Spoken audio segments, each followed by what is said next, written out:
My appendix bursts, my parents, my brother, and even my fiancé are all too busy celebrating my sister's birthday. I'm outside the operating room, frantically calling every family member I can think of to sign the consent form, but every call is either ignored or hung up on. After hanging up on me, my fiancé, Joel Graham, texts back. Sophie, stop being dramatic. It's Yvette's 18th birthday today. Whatever it is can wait until after the party. I quietly set my phone down and sign the consent form myself. It's the 99th time they've chosen Yvette Norton, my sister, over me. This time, I choose not to care. I'll stop letting their favoritism hurt me. Instead, I'll do everything they ask of me without complaint. They'll all think I've finally learned to be obedient, and they'll never realize that I'm preparing to leave them for good. I stayed in the hospital for 3 days, and for those 3 days, my phone stayed silent. I didn't receive a single call from my family. I didn't call anyone either. I didn't scroll through their Instagram feeds like I used to, trying to keep up with every little update in their lives. Instead, I just quietly rested in my hospital bed and dragged my weak body around for checkups and payments. Even on the day I was discharged, I didn't tell a soul. I simply packed my own things, endured the pain in my abdomen, and slowly made my way home. When I pushed the door open, the laughter inside the house abruptly stopped. Everyone was gathered in the living room.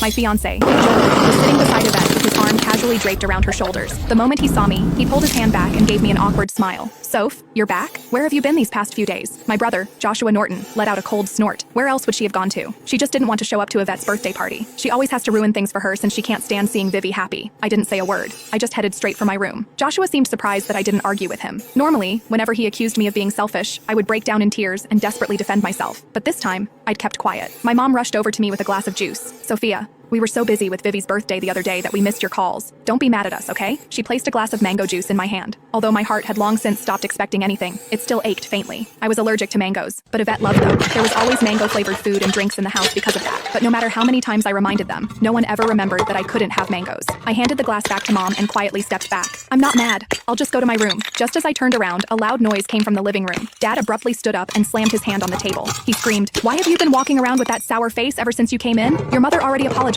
and even gave you your favorite drink. What's with that attitude? It looks like we've spoiled you too much." My heart twisted, and even breathing hurt. Tears blurred my vision, but I still lifted the glass from Mom's hand and drank it all in one go. I then gently set the empty glass down and wiped away my tears. I calmly looked at Dad. Yvette's the one who likes mangoes. I'm allergic to them, but it doesn't matter. I already drank it all. Can I go to my room now? Sophia, why didn't you say something earlier if you were allergic to it? Who told you to drink it? You're so stubborn. Mom panicked and quickly patted my back. Dad looked embarrassed, but he still harshly replied, "You could have just explained yourself. You've always had that unlikable attitude. You're nothing like Vivi. She knows how to communicate." Yvette's voice drifted over from the couch. "Dad, don't say that about Sophia. You'll make her sad." She sounded gentle, but the smugness in her eyes was impossible to hide. Yvette had always used my dullness to highlight her perfection. No matter what it was, she loved comparing herself to me. She would only be satisfied when she got to trample me. I should have felt hurt, but my heart only felt numb. Even when faced with such humiliation, I felt no emotions anymore. "I'm sorry," I said. "It won't happen again." The moment the words left my mouth, everyone in the room stared at me in shock. My obedience caught everyone off guard. After a brief silence, Dad finally